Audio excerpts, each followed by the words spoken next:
everybody. I am so thrilled to see you guys today. I love meeting new people. And if you've been part of my group, welcome back. Okay, we are going to just do a few housekeeping items. So please tell me if you can hear and see me okay. And while we're letting people in, please say hi in the chat and tell me where you're from. Okay, so I just want to pull up my chat just so that I can see your comments as they come in. Okay, all right. Okay, so the session is being recorded, so you can revisit any of the golden moments or go back and watch if you missed something. And then also for those of you that have signed up, you can also you haven't made you wouldn't be able to make it live, so you can always watch the replay. Okay, so the chat box is wide open, so I want to hear from you. Drop any questions, comments, or even those light bulb moments as they happen. Okay. And then the most important of all, this is a judgment-free zone. There is nothing that you can tell me that I haven't heard or that I haven't felt myself. Okay. So perhaps you have just wanted to drop everything and run. You're just like not interested. You feel like you want to hop on a plane and go and lie on a beach somewhere and just forget that you've got a family and a child on the spectrum.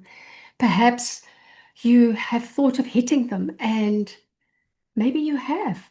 Judgment free, because this is how it goes. And then perhaps you've said like really ugly things in the heat of the moment, things that you wish you could take back. Perhaps you are Googling care homes, especially when you're like really overwhelmed and frustrated, or you just feel like you could throttle them, or even telling them to shut up or just wish they weren't born. I've heard it all. I've felt some of those things. And if you have not felt any of those things, what in the world? Because you are not human. I can tell you that much. And if you haven't felt any of the things, please, I want to talk to you because I want to see what you are doing. Okay, my name is Antoinette, and I'm about to take you on this amazing journey to show you what is possible. And it's going to change the way you see everything because we are in charge of these little guys. They depend on us, and we are the middle ground between the real world and the autism world, and we are the bridge for them. So we need to know how to handle ourselves, how to handle the world, how to handle our kids. And we need a special skill set to be able to do that. Okay, but first of all, before we dive in, I just want you to take a moment and think about this. You are raising a child with autism. Do you know how extraordinary that makes you? You aren't just any parent. You're developing superpowers that you've never knew you had. You're becoming fluent in language, in a language that most people have no idea even exists. And you're discovering your strength, your patience, and love in ways that would make other parents stand in awe. And that's exactly what we are going to celebrate today. Okay, let me just, hey God. All right. So, okay. Um, so let's start with some celebrations because I know that you have had wins this week. So I want you to put in the chat any kind of small win, any big win you've had this past week. Maybe your child has made eye contact. Maybe they've tried a new food, or maybe you have managed just to stay calm during a meltdown or a really challenging situation. So drop in the chat and let's just flood the space with wins, because we are going to be building on that energy today. So while you're doing that, I'll tell you my big win. It is a big win. So we got my son Max into a really, really good school, and it has been a battle this last year, and I will tell you a little bit more about that later. But he is going to be starting on Monday, so going to be that is a huge win for us. Okay, so all right. A kiss on the mouth. Yes, that is a win. That is absolutely a win. Going out to the park without any incidents. Yep, that is a win too. Okay, your kiddo said some words. Oh, that's fantastic. Okay, that's perfect. I mean, that's what we want to do. We want to celebrate those little things. We want to celebrate those really big things.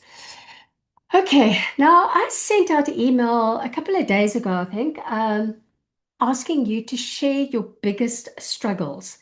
And the response was overwhelming, but in the most beautiful way. And here's what you guys were telling me. Let me just pull up my file here. Okay, so one of the things that you said was that you feel like you're in autism prison. So that's basically you can't do anything. You know, you don't have a lot of friends. That your worth is determined on your child's progress. That you have to sacrifice everything for your child.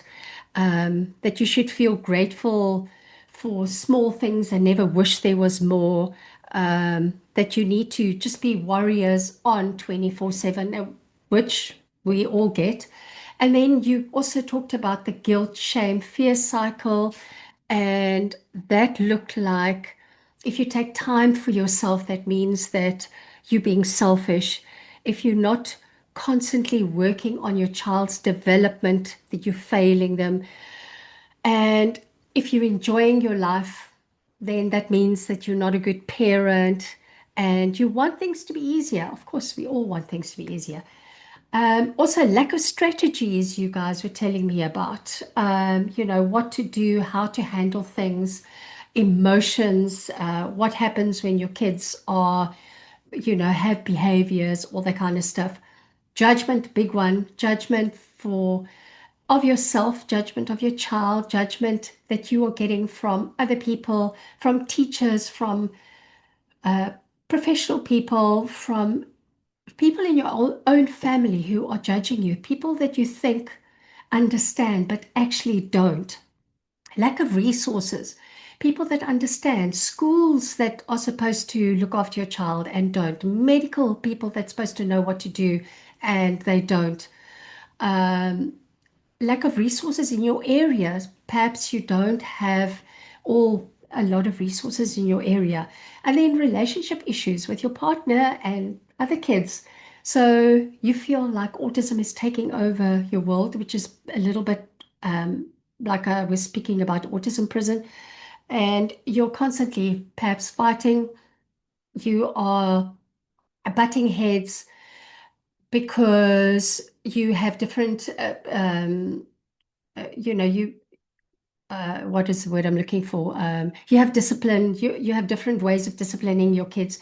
Perhaps your other kids are feeling alone and not getting enough attention, and everything's about autism. And then also there's the exhaustion, the tiredness. A friend of mine was telling me that she actually fell asleep in the car wash and scratched her car.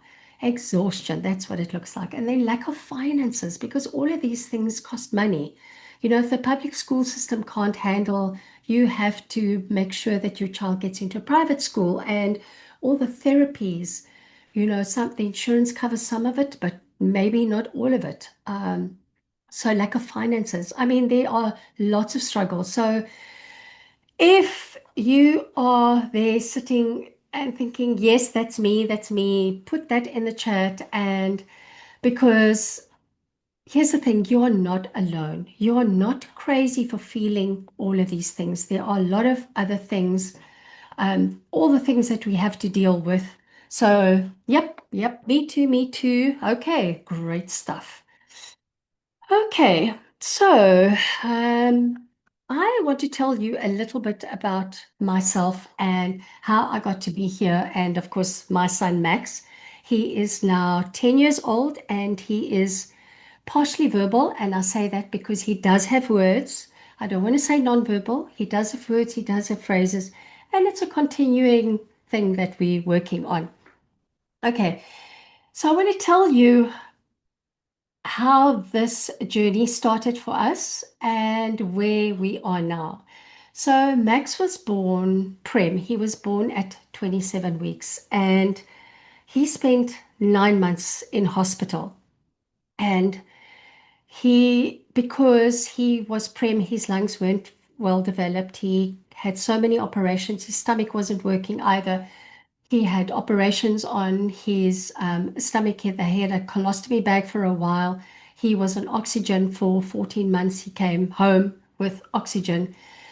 And then infections. Who knew that an ICU that you think is the cleanest place on earth, believe me, it's a breeding ground for all sorts of things. So he got whooping cough, he got blood infections, he had to have numerous blood transfusions. It was a lot of stuff. And that was just the beginning of our journey. So, all you medical parents out there, I get it. There is something life teaches you about being a medical parent. And then Max was diagnosed at about 4.5, 5 years old. Um, and I just thought that his lack of the things that he could do was just because he was prem, you know. And my brother eventually pulled me aside and he said, no, there's something definitely going on. You need to get him diagnosed, which is exactly what we did. And from there became the challenge of getting him to a proper school, getting him proper medical care. I was so ill and stressed from everything. I was doing this journey on my own. I was barely hanging in there financially. I was lost. I didn't know where to turn. And I knew something had to change. And you know, when they say that you find your teacher if you're open to learning, or whatever that phrase is, I eventually found coaching. And I just wanted to feel better and feel a little bit more energetic so that I could take care of Max, so that our lives wouldn't be this constant struggle. But when I started doing this coaching, an amazing thing happened in my life. Everything, and I mean everything changed. I found a good school for Max. I found one that really cared for him. They were so loving, they were just so understanding. I found a good doctor that listened to us because even the person who diagnosed Max was a pediatric neurologist who is supposed to know a lot of stuff, and she just wasn't doing it for us. So we found a doctor who was really into it and listening to us and really caring for us and really explained how things worked. And then I also started my coaching business. And the rest of that is history. And then one of the most important things is I found love. I got married, and my husband's America, so we moved to America. And now I have a pretty great life. Is it all rainbows and daisies? No, not always, but I know how to deal with it. I've got the tools, I've got strategies, and things are a lot easier. I don't say they're always easy, but I know how to deal with the things. So I went from being that parent who couldn't see the way forward to someone who genuinely loves this journey. And I am surprised and in awe of Max every single day. I'm in surprise and awe of my clients that I help and their kids and the progress that everybody's making. And that's exactly what I want for you. All right, so let's dive in to the four archetypes. So, which one are you? So, I've worked with hundreds of autism parents and I've discovered something like really fascinating. We all kind of fall into one of four categories. So, you may have found that you have gone from one to another and back a little bit, but generally you kind of fall into one of these. So, the first one I call the shocked parent. Okay, I'll just have some water. So perhaps you've just got the diagnosis. You are unable to process what the doctor is telling you. Perhaps you're thinking to yourself, maybe they're wrong. Maybe you're still waiting for a diagnosis. Um, Maybe you feel oscillating between maybe this diagnosis is wrong and panic about the future. You're feeling guilty and questioning everything you did during your pregnancy or things that you didn't notice about your child. Like for me, I was feeling guilty because maybe I could have done something sooner, things that come up. You're drowning in emotions. You're crying at unexpected moments. When reality hits, everything just feels overwhelming. You don't know where to start. You're in disbelief. Perhaps you're experiencing physical symptoms of stress. Perhaps you're not sleeping, you're forgetting to eat. You've got like this constant knot in your stomach, or you can go the other way where you're drinking, you're eating too much, you're scrolling, you Netflixing because you just don't want to think about what's going on at the moment. You're Googling your little heart out because now you've got these things and you're going down this black hole of information. You're joining all the groups, everything about Facebook and Instagram. You are signing up for everything. You're calling members of your family and just like telling them all the things. Maybe you're unable to focus on work or daily tasks. You're avoiding telling certain people because saying out loud just makes it real. It makes it too real for you. And then perhaps you're thinking like, how did I miss the signs? And what does this mean for my future? And am I strong enough to do this? And will my kids ever live independently? And how do I even begin to help them? Okay, so if this is you, put in the chat, put number one in the chat. Okay, yes, okay, cool. We've got a few of you. All right, then isolated parent. So here again, and this I find a lot of parents are sort of when they're a little bit later on in their journey with autism, they often fall into this group. So if this is you, you've pulled back from friends and family, you don't accept invitations because you're thinking that they just won't understand, and just explaining what your child needs and going through is just exhausting. And you feel like no one gets what your life looks like. You're managing everything alone, and even if you do have support available, you still want to do things on your own because you don't want to do all the explaining. You stop responding to like group texts because everyone's sharing, the normal kid milestones. You're making excuses for birthday parties because it becomes really obvious that your child is different. Canceling plans at the last minute because of anything autism related or meltdowns or just sheer exhaustion. Perhaps your friends stop inviting you because you just cancel all the time. And then you have the family members who offer unhelpful advice, or they saying things like, all the kids do that and they'll grow out of it, or your kid doesn't look like they've got autism, or you should be doing dot, dot, dot, dot, dot. Feeling like you're speaking a different language, mentioning IEPs, 504s, therapies, ABA, special needs school, extraordinary classes, you name it. Other parents change the subject because they don't want to go down the rabbit hole. They don't want to hear what you have to say.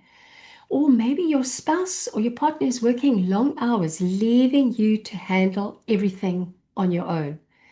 Or being the only parent who has to leave work early just for another meeting or another therapy session, or you're feeling like you're constantly explaining or defending your child, what they're doing, what they need, and having no one to call at the end of the day, believing no one wants to hear about your struggles, and thinking other parents are judging you, and feeling guilty for wanting adult conversation that isn't about your child's needs.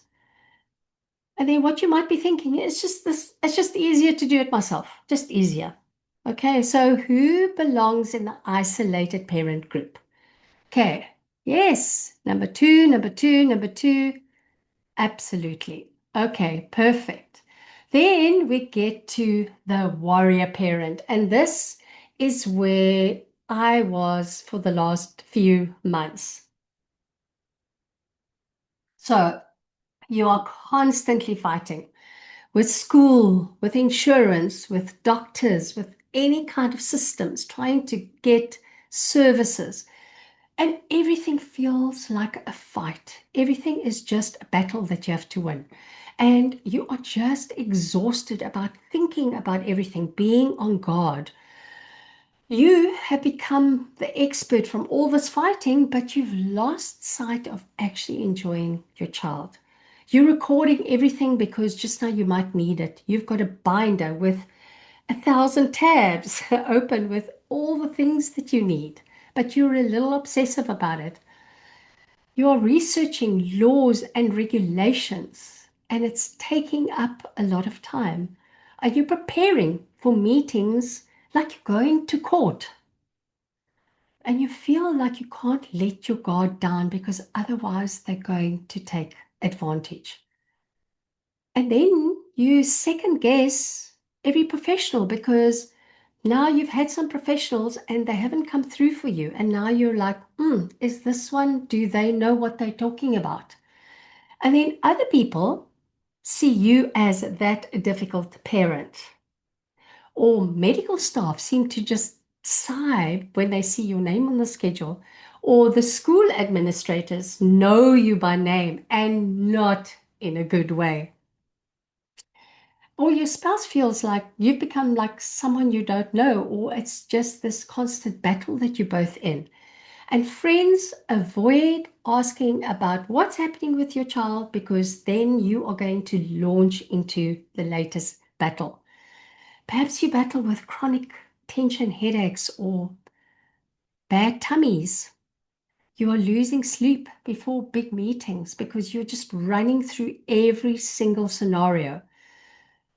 You feel your blood pressure rise every time the school's number appearing on your caller ID, or you snapping at your child because you're thinking about you are so because you just don't have the patience because you've been fighting all these big fights and forgetting to celebrate small wins because you're busy fighting in your head. And that's exactly what happened with me.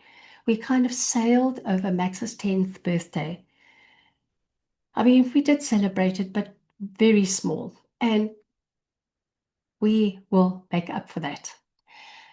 And realizing that you spend more time researching and doing stuff than you are playing with your child, and then viewing your child through the lens of things that need to be fixed and their deficits instead of just enjoying them and enjoying their personalities. And then missing out on simple moments because you're thinking about the fight or feeling like you become your child's case manager instead of being a parent and enjoying them. And you may be thinking, I have to fight for everything my child needs. Okay, so that was me. Anybody else? Warrior? Yes, yes, warrior 333. Absolutely. Okay, so we've got a really good mix as far as being a shocked parent, being an isolated parent, and being a warrior parent. Okay, so now this is where we all want to get to. The fourth archetype, which is the in control, calm parent. Now, I'm not talking about that white knuckling control. I'm talking about control of yourself, control of the situation, but in a calm, peaceful manner. Okay, I know it sounds impossible at the moment, but believe me, it is possible. Okay. So you have a clear vision and a plan. And when professionals talk to you, you listen, you ask questions, and you make decisions from a centered place, even if they deliver difficult news. You have systems in place, but they aren't rigid. You adapt when life throws you some curveballs. Your calendar includes therapy and doctor's appointments and date nights with your partner or your spouse. You prep for IEP meetings, but you don't lose any sleep. You keep important documents organized without becoming obsessed about it. And this is kind of important to keep good documents for everything because believe me, every time you come to a professional, they will ask you for all those documents. You budget time and resources for both your kiddo that's on the spectrum and for family fun. And then you know that life includes both challenges and joy. Bad days don't derail your whole week. You just acknowledge them and you move on. Tomorrow is a better day. You maintain friendships that aren't centered around your child's diagnosis. You can talk about your child's challenges without it becoming overtaking the conversation. And you and your spouse or your partner make time to connect as partners, not as people taking care of a child on the spectrum. You found your tribe, other parents who get it. There's no drama, there's no competition, and we celebrate each other's wins. You take care of yourself because you know you can't pour from an empty cup. You exercise, you see friends, you pursue hobbies without guilt because you know that it makes you a better parent. You say no to requests that don't align with your family's priorities. You ask for help when you need it and you accept it gracefully. You schedule regular check-ins and with yourself and you access how you are doing. You treat yourself with the same compassion that you'd show a friend. And then you manage your emotions instead of letting them manage you. So you model emotional regulation for your child by naming your feelings and working through them. And this is what we're going to talk about today. You pause, you breathe before responding when your kiddo has a meltdown or if you in a challenging situation instead of reacting from stress. You celebrate small wins genuinely, not just to stay positive. You plan for your child's future while staying present for today. And you see your kiddo as a whole person, not defined by their diagnosis. You see them, you really see them. And you make peace with your life rather than grieving for the one that you expected. And this is a big one, people. And you find meaning and purpose in your journey without needing it to be inspiring to others.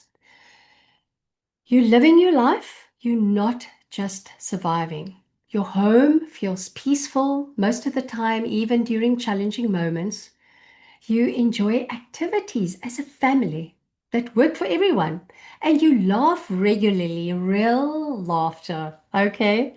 You sleep most nights because you know you've done what you could for the day and you did it well.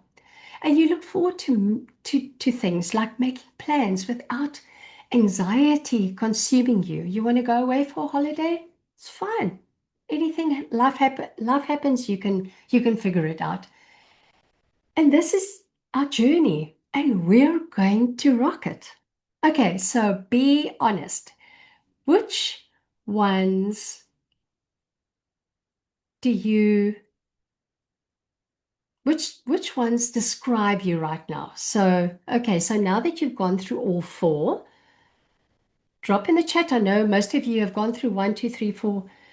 Okay, no fours. Okay, so this is the work that we have to do. I love it. Thank you so much. Thank you for all the honesty of telling us exactly where you are. This is exactly where your transformation begins because you can't go to a better place if you don't know where you are right now. It's like being in New York City and you need to get to California. But if you dropped in the middle of the country and you don't know where you are, how do you know which way to go to get to California? Okay. All right. Okay. So this is what I do in my coaching practice because I help parents move from being the isolated parent, the shocked parent, the warrior parent, or all those emotions and things that come up for you to become a calm and controlled, in a good way, in control parent. Because it's not about being the perfect child or having a problem free life. It's about having the tools and the mindset and the support to thrive no matter what comes your way. So, over the next 3 days, you are going to walk away with the following. I'm going to teach you the tools to manage your emotions so that they don't manage you and your life. I am going to show you strategies to really look after yourself, things that actually work, okay, that work for you. And we are going to create a roadmap of this incredible life that happens, including autism. Okay, this isn't about fixing your child. This is about empowering you because empowering yourself means you're empowering your child. And just think about the role that you are playing in life. A lot of us don't want to be here. A lot of us don't want to be saddled with the problems and with autism and with difficult children. But fighting this just makes things so much harder for yourself. So once we get to the place of acceptance, don't you want to be the best parent? Don't you want to be the best that you can be in this journey?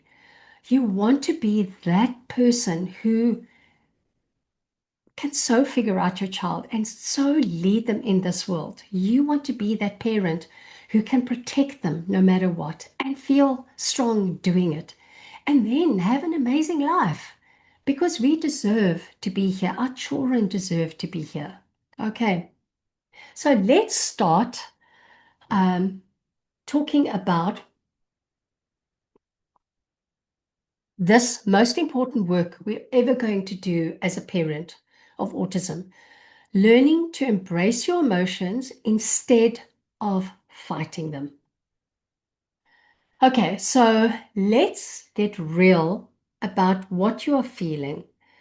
So, when I say autism or anything related with autism, what emotions, what feeling comes up for you? So, some of the things that we are feeling could be fear. Okay, just get through my notes. It could be fear of what is going to, how do we, what does the future hold? How are we going to move forward? Frustration comes up. Why can't they do this thing? Why is it so difficult? Why can't we just go away on holiday without any hassles? Anger. This isn't fair. Or anger at that person who thinks that they know how to take care of your child better than you can. Anger at those people in the grocery store that look at you when your kiddo is having a meltdown and then worry, are you doing enough?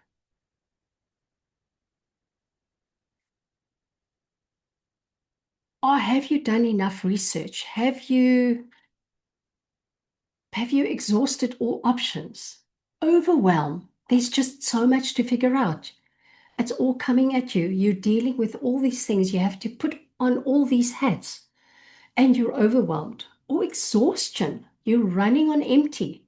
You just don't know how you can deal with all of these things. Okay, so how are we doing so far? Yep, all of these emotions. Yeah. Okay, but we also feel love. You are thinking that you love your child more than anything else in this world. You feel hope because we're going to figure it out. We're living in an age where there are so many medical things happening, discoveries happening, that we feel hope. There is a new way to communicate with our kiddos. We feel hope, excitement. What did our kid do today? They looked us in the eye. They followed an instruction. They kissed us. They hugged us. They laughed. They did something. They accomplished something. And then also acceptance, as I was saying earlier. When we feel acceptance, we open ourselves up to so many possibilities. Okay, so what is the strongest emotion that you felt this week? Okay, love. Frustration, yep. Anger, yep. Exhaustion, yes. Overwhelm, frustration. Yeah, so a lot of the things that we mentioned and a whole bunch other stuff as well. Because believe me, autism brings out all of those emotions. Okay, so again, I want to say this emotional work is the most important thing that you'll ever learn. Okay, and here is why. So let's start off with what are emotions?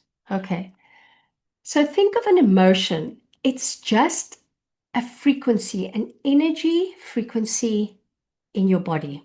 Okay, and here's a secret. It won't kill you. An emotion won't kill you. Okay. And second big secret, anything we do is because we want an emotion. Just think about that for a minute. You might have to sleep on it. But anything you want more money, it's because you want freedom, peace, uh, joy. I'm just trying to think of all the emotions you would feel that I mean there are a lot more that you would feel if that's what you want. If you want your kiddo to be different than they are, you want peace, you want communication, understanding, you don't want to feel all the yucky emotions. Okay, so anything that you want. I mean, if you want to lose weight, you want to feel energetic. You want to feel beautiful. You want to feel strong. You want to feel, I don't know, all the things. So think about all the things that you want in your life. It's all because of a feeling. Okay, so emotions aren't good or bad. All right, they are just information. It's information that you're getting. It's like your internal GPS system. Okay, that tells you what you need. Okay, and then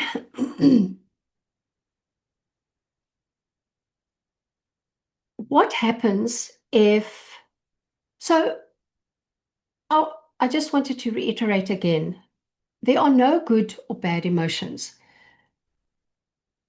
So I know there are a lot of emotions that we don't want to feel because they feel awful, they feel yuck, and they're difficult. Okay, you don't want to feel embarrassment and anger and blame and guilt and fear and frustration and all those things. Some of those things feel really horrible in your body. Okay, but it's not a bad thing. It's not a bad thing. Just think of it. If you can just take a step back and just be curious about when those feelings come up, because often what happens is we're in the feeling and we feel it. We can't see anything around us because we're in this feeling. But practice a little bit. Be curious. When a feeling comes up and your anger comes up, you go, okay, I'm feeling anger right now. When you can be curious and see it, that is the first step. You are already doing a lot more than most people can do. It is a superpower, I promise you. When you figure out what that emotion is and goes, okay, I'm feeling frustrated, or I'm feeling humiliated right now or embarrassed right now, when you feel it and you can name it, that is, I promise you, it's a superpower. Okay. So, and all these feelings are completely normal. Okay. So, what happens because there are three ways that you can do this when feelings come up. You can ignore them. Okay. Or you can feel them. Okay. Or you can react to them. Okay, so what happens when you ignore them? They get louder. You feel them so much more intensely, and they leak sideways. So you're having this feeling about something completely unrelated, and then, hello, you snap at your partner, or you shout at your child. So you all know about having a ball, a beach ball, and you're pushing it under the water. It's going to pop up. It's going to pop up higher than it was before. You were just holding it. If you push it under the water, it's going to pop up sideways or it's going to pop up elsewhere. Okay, so that's what I mean. So it's going to come up. And when you have those big emotions, they control how you show up, they control your decisions. So think about if you're really angry, you're going to lash out, you're going to swear at somebody, you're going to hit somebody, you're going to lash out, okay? And you're going to feel powerless. Doing this is going to leave you feeling powerless. Okay, so that's if you ignore them. And then if you react, that's also how, so if you react out of anger and you do the thing. But what I'm talking is about feeling the feeling and you're not reacting to the feeling. You're noticing the feeling, you feel the feeling. I'll talk about that just now. And you don't react. So when you learn to feel your emotions without immediately reacting, you become powerful. Okay, so when you feel your feelings and you don't react, you become powerful. So you can feel that anger and walk away. You can feel that frustration and not hit your kiddo. You can feel fear and still show up for your child. And you can feel overwhelmed and still make good decisions. Okay, your emotions affect everything. Okay, so how you show up for your child. So if you think if you're in a place of frustration, you are not going to show up for your child in the way that you should. You're going to be short with them. You're going to, I don't know, maybe shout at them or whatever the case is. And I want you to think about something.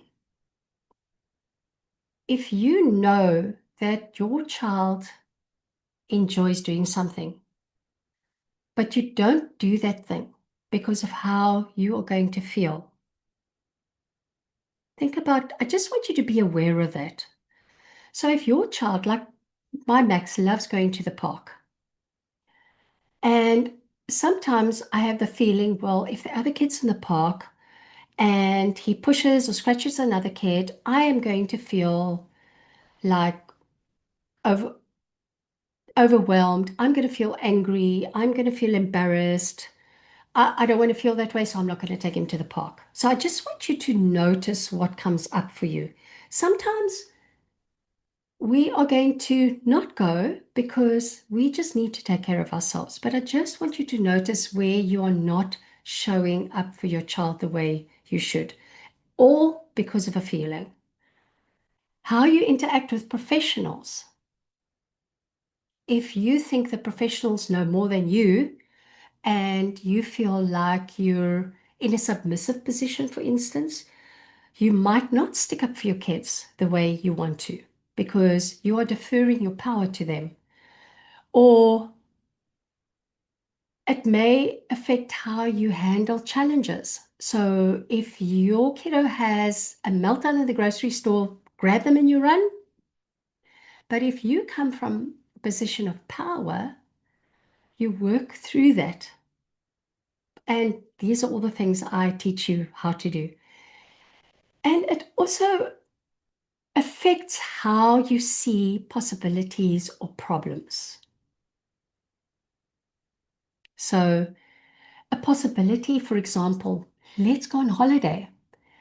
Or you go, no, you can't go on holiday because of these problems. We have to make sure that we have a house that is safe. We make sure that there aren't a lot of people around. We've got to make sure that this, and this is in place. Oh no, it's too much hassle. We're not going. So your emotions affect everything. All right, and now we what we often do is we link our emotions to to facts. Okay, so what do I mean when I say that?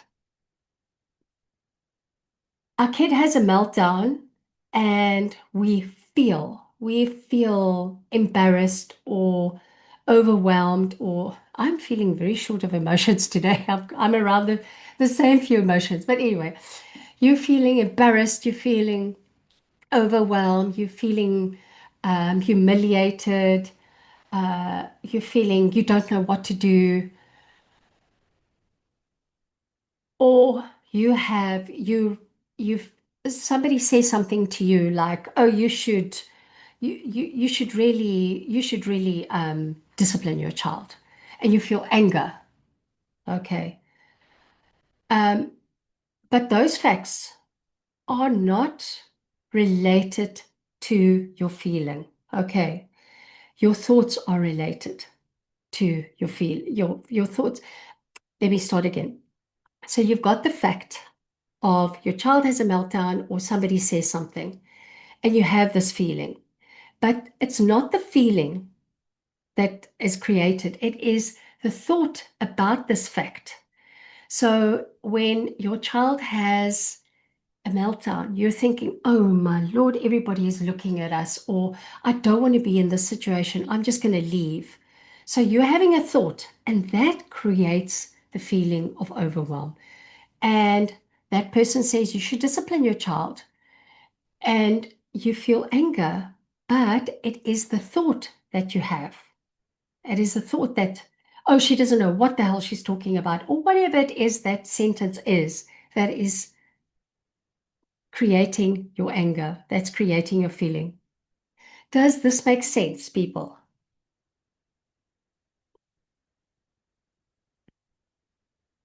So the the game changer here is that you can change how you feel by changing how you think. Okay, so we dive much more deeply into this in the coaching. So if you come up with something or a feeling that you've got about what happens with your child, just let me know because we can work on all of these things. And then we also work about how you actually feel the feelings without reacting. And then another thing is, and we've all been there, is that spiral. So once you have a negative thought, it leads to another, and suddenly you're in a full-blown spiral. Just before you go to bed or 2 o'clock in the morning, you're thinking about something, and then in the end, you're thinking about your something that happened to you in second grade that has got nothing to do with this feeling at all, but it's all like a negative spiral. So I'm going to teach you how to catch those as well, and before they take over your life and change them. Because if you can go into a negative spiral, you can go into a positive one as well. It's a little bit more difficult, but it can be done. So, in my coaching, in my practice, that's what we work on. We work on specific emotions that show up most for you. And we get you to a place where you are using your feelings to make smart, inspired decisions. Okay, we use your feelings for you, not against you. Okay, are there any questions? Do you have any questions? What resonated most? Please use the chat box, or you can raise your hand and come on. If you've got any questions, please. I know this is a lot of information, and I'm sure you're all most welcome to email me um, today if you want to, and we can talk about them tomorrow when we get on for our next day. Okay, no questions? Okay, I know it's a lot to take in, and with all the emotions and how to deal with them. But I promise you, it is not so difficult. You just need to learn the tools. That's all. Okay. Okay, so tomorrow, if you don't have any questions, otherwise just keep putting them in. Tomorrow is day 2, and I am so excited because we are going to be talking about taking care of yourself. But it's not about facials and massages and meditating, although if those things do work for you, don't throw them out. I am going to blow your mind about what it actually means to look after yourself as an autism parent and why the traditional advice doesn't work for us. You're going to learn strategies that actually fit into your real life and make a real difference. So I don't want you to miss it, because this is where things start to click, where we start taking care of ourselves, because we are in the middle of the world and the autism world, and we have to navigate a lot. And we have got a lot of things that we can't control, but one of the things we do have control over is ourselves and looking after ourselves. Okay, so before you go, I want to just remind you of this. You being here today, it is you choosing you. It's you choosing your child. It's you choosing to thrive and not just surviving. It's you stepping into becoming an inspired, in control parent. Okay, so we are going to keep building this incredible journey, this foundation together, and I will see you guys tomorrow. Thank you guys so much for being here. We'll see you tomorrow. Bye.